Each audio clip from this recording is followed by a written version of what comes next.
Welcome to the Timber to Tides four-part series on our adventure to Portugal. This will be the first piece in this series, starting with the overall itinerary, and then we'll dive deeper into each stage of the journey in the subsequent series, subsequent pieces. So one of the major themes of this Portugal series will be the ease of transportation in Europe without the need to rent a car. So Kendra and I spent approximately 10 days here in Portugal and didn't rent a vehicle once. We used the public transit system, buses, trams, and subway, as well as commercial buses and a few taxis. So I'll describe each of those modes of transportation that we took on each leg in each subsequent piece of this series.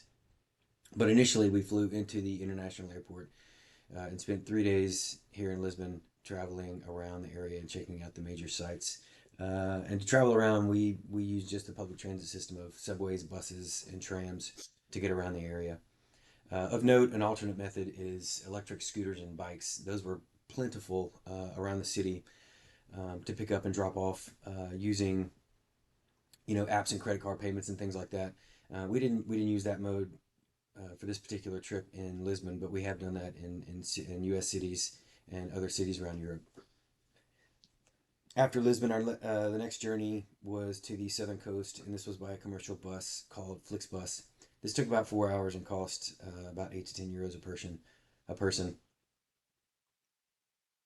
This leg is depicted on the map from the yellow star in Lisbon along the yellow line to the city of Lagos, which is the left circle. So Lagos was our starting point for our trek on the Fisherman's Trail. So Ken and I walked this Fisherman's Trail for 3 days and stayed in beach towns along the way and ended in the furthest west town called Sagres, which is on the southwestern tip of Portugal.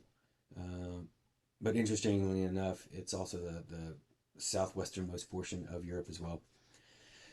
Then, after walking the trail, we took another intercity commercial bus on Vamos. This ride took about an hour and cost 650 euro per person, and is depicted on the map between the two southern yellow circles. So at the end, um,